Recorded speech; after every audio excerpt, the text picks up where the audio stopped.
सावन के इस पवित्र माह में आप सबको हार्दिक शुभकामनाएं। आप सब पर भगवान शिव की विशेष कृपा हो। भगवान शिव आप सबका कल्याण करें। इस सावन के पवित्र मास में महादेव हमें क्या संदेश देते हैं?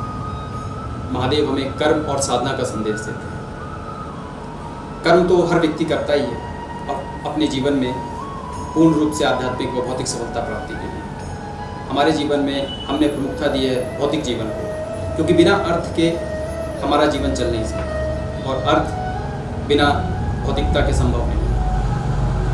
हमें अपने जीवन में पूर्णता प्राप्ति के लिए जो भी क्रियाएं करनी चाहिए, जो व्यवसाय व्यापार करना चाहिए, हम उसे पूरी लगन और श्रद्धा से करते हैं।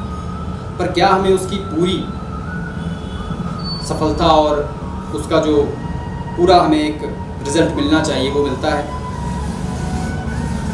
हम जो भी कार्य करते हैं हमें उसमें अपेक्षा होती है कि वो कार्य हमारा पूर्ण रूपेण सफल हो और हम ज़्यादा से ज़्यादा उसमें प्रॉफिट ले सकें, उस कार्य को अपने अच्छा बना सकें, हमारा बिजनेस हो या हमारी जॉब हो या जो भी कार्य हो। पर ऐसा हो नहीं पाता कि जीवन में कुछ ना कुछ समस्याएं लगी रहती हैं। सावन के इस पवित्र माह में भगवान शिव हमें यही संदेश देते हैं कि हम अपने कर्म के साथ में अपनी साधना करें, अपनी मंत्र साधना करें। हर व्यक्ति जीवन में जो सफलता प्राप्त करना चाहता है वो अपने कर्मानुसार बंधा हुआ है। उसके जीवन में जो उसका प्रारब्ध है उस प्रारब्ध के अनुसार उसे फल मिलता है, उस प्रारब्ध के अनुसार ही उसे जीवन में सफलताएं मिलती हैं। पर यदि हमारे जीवन में हमारे प्रारब्ध में विशेष सफलताएं नहीं हैं तो क्या हम उन्हें प्राप्त नहीं कर सकते? यदि कोई व्यक्ति धनाढ्य नहीं है तो क्या वो धन प्राप्त नहीं कर सकता?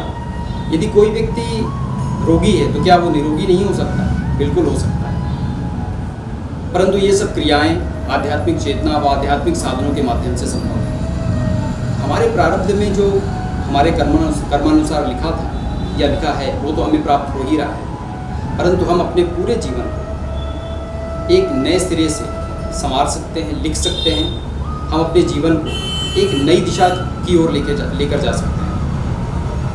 भगवान शिव ने हमें कर्म के साथ साथ साधना का भी संदेश दिया।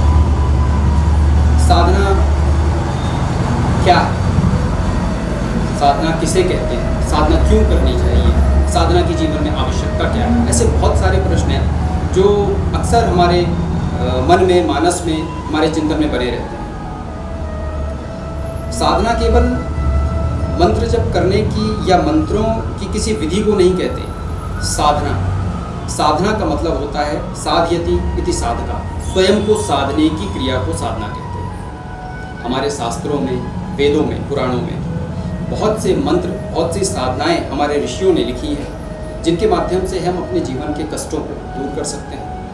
अपने जीवन में जो कुछ प्राप्त करना चाहते हैं वो सब कुछ प्राप्त कर सकते हैं और अपने जीवन में चहुओर सफलता प्राप्त कर सकते हैं। परंतु ये सब कुछ करने के लिए हमें अपने जीवन में थोड़ा समय निकाल करके आध्यात्म को देना होगा, थोड़ा समय हमें मंत्र साधना में देना पड़ेगा, थोड़ा समय हमें ईश्वर चिंतन में देना पड़ेगा।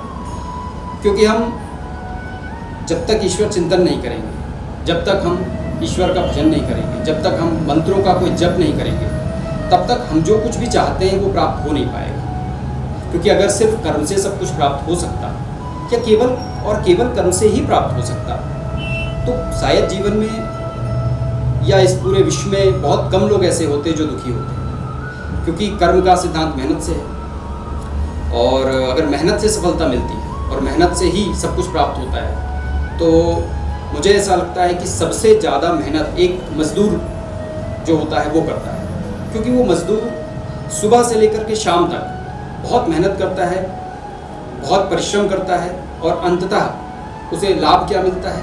बहुत ज़्यादा मिलता है तो 200, 300, 400 रुपये, इससे ज़्यादा वो प्राप्त नहीं कर पाता। लेकिन एक व्यवसायी जो कि मार्केट में बैठा हुआ है, जो कि शेयर मार्केट में है या जो किसी भी व्यवसाय में है, वो कुछ ही मिनटों में या कुछ ही सेकंडों में या कुछ ही घंटों में कई लाख रुपए कमा लेता है। ऐसा क्यों? भाई मेहनत तो एक मजदूर ने ज़्यादा की, एक लेबर ने मेहनत ज़्यादा की, उसे फल ज़्यादा मिलना चाहिए। लेकिन एक व्यवसायी को फल ज़्यादा क्यों मिल रहा है? ऐसा इसलिए क्योंकि उसके प्रारब्ध में वो चीज़ें हैं और जब तक प्रारब्ध में आपके जो चीज़ें आप उसको नहीं बदलेंगे तब तक आपको वो सफलता नहीं मिलेगी। अक्सर ऐसा लोगों से सुनने में आया है कि ब्रह्मा ने जो लिख दिया भाग्य में वही प्राप्त होता है। ऐसा बिल्कुल नहीं है। आपका भाग्य आप स्वयं लिखते हैं। आपके भाग्य को परिवर्तन करने की क्षमता आप में ही है। आपके कर्मानुसार जो लिखना था वो तो लिख गया, लेकिन उसको बदलने की क्रिया कौन करेगा? आप। और ये क्रिया किसी विशेष मेहनत या किसी सॉफ्टवेयर या किसी और माध्यम से हो ही नहीं सकता। ये ईश्वर की बनाई दुनिया है। ये पूरा वातावरण, पूरा वायुमंडल, पूरा ब्रह्मांड मंत्रमय है। और अगर आप अपने जीवन को पूर्ण रूपेण संवारना चाहते हैं तो मंत्रों का सहारा लीजिए, मंत्रों पे कार्य कीजिए। अपने जीवन में कुछ क्षण निकालिए, आधे घंटे निकालिए, 5 मिनट निकालिए, 15 मिनट निकालिए, पर आप कुछ मंत्र जप करें, कुछ साधना करें, जिससे कि आपको जीवन में सफलता प्राप्त हो सके, जिससे कि जीवन में आप जो कुछ भी चाहते हैं वो आपको मिल सके।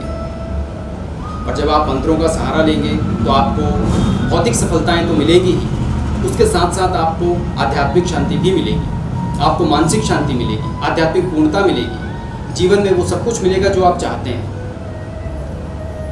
अध्यात्म बहुत अच्छा रास्ता है, बहुत सही रास्ता है। और हमारे ऋषियों ने जिन मंत्रों का ज्ञान हमें दिया है, हमारे ऋषियों ने जो हमें एक प्रोसेस बताई है मंत्रों की, साधना की, आज के परिवेश में मुझे लगता है वो बहुत ज़्यादा ज़रूरी है। क्योंकि आने वाला समय अपने आप में और भयंकर है। अपने आप में आने वाला समय और ज़्यादा भयप्रद होगा। कौन हमारी रक्षा करेगा? आप कब तक डरे डरे रहेंगे? कब तक अपनी समस्याओं से जूझते रहेंगे? आप खुद में सबल बने, खुद कार्य करें, खुद साधना करें, मंत्र करें और उनका चमत्कार कहिए या उनका प्रभाव देखिए अपने जीवन में। ऐसा हो ही नहीं सकता कि आप किसी मंत्र का जप करें, आप किसी विशेष साधना को लेकर के चलें और आपको जीवन में सफलता ना मिले। लेकिन सफलता प्राप्त करने के लिए आपको अपने मानस में एक चीज़ बैठानी होगी कि आप जिस ईश्वर की संतान हैं, उनके लिए आपको 10 से 15 मिनट, आधे घंटे, जो भी आपके लिए संभव हो, वो आपको देना पड़ेगा। क्योंकि जब तक वो चीज़ें आप नहीं करेंगे तब तक आपके जीवन में आपको पूर्ण रूपेण सफलता नहीं मिलेगी। या तो आप दुखी होकर के, परेशान होकर के, संतप्त होकर के अपना पूरा जीवन व्यतीत कर दीजिए, या तो ईश्वर शरण लेकर के, साधना का माध्यम लेकर के, मंत्रों का मार्ग लेकर के अपने जीवन को सुखी बनाइए। और आप जब भी साधना चिंतन करेंगे, साधना के बारे में विचार करेंगे, साधना के बारे में सोचेंगे, तो आपको एक नई दिशा, एक नई राह दिखेगी। आप जिसको भी मानते हैं, आप महादेव को मानते हैं, कृष्ण को मानते हैं, श्री राम को मानते हैं, या जिनमें भी आपकी श्रद्धा है, आप उनका चिंतन करें। उनको आप अपने इष्ट का चिंतन करके उनके द्वारा प्रदत्त मंत्र या जो उनके मंत्र हैं या आपके जो गुरु हैं या जो भी आप जिनसे संपर्कित हैं, उनसे आप अपनी समस्याओं के समाधान के लिए मंत्र प्राप्त कर सकते हैं। और मंत्रों के माध्यम से, हर मंत्र की अपनी एक विधि है, एक साधना प्रोसेस है कि किस मंत्र को कैसे जपना है, किस मंत्र से कैसे लाभ लेना है। एक बार आप अपने जीवन में मंत्रों को उतार कर देखें, एक बार अपने जीवन में मंत्रों का सहारा लेकर के देखें। और यदि आपको अपने जीवन में मंत्रों से लाभ नहीं मिलता तो निस्संदेह आप मुझे दोषी बोल सकते हैं, मुझे दोष दे सकते हैं, ग्रंथों को दोष दे सकते हैं, पुराणों को, वेदों को दोष दे सकते हैं, परंतु ऐसा नहीं है। जीवन में बहुत कुछ प्राप्त करना होता है।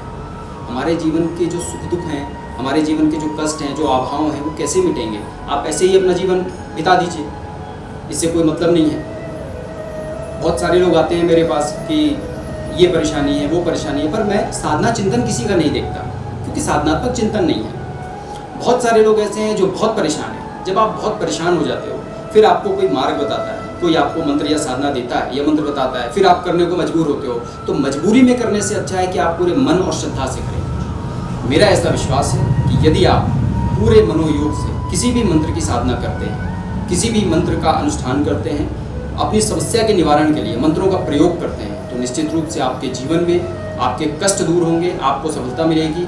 महादेव की पूर्ण कृपा, महादेव का पूर्ण आशीर्वाद और माँ भगवती का आशीर्वाद आपको प्राप्त होगा।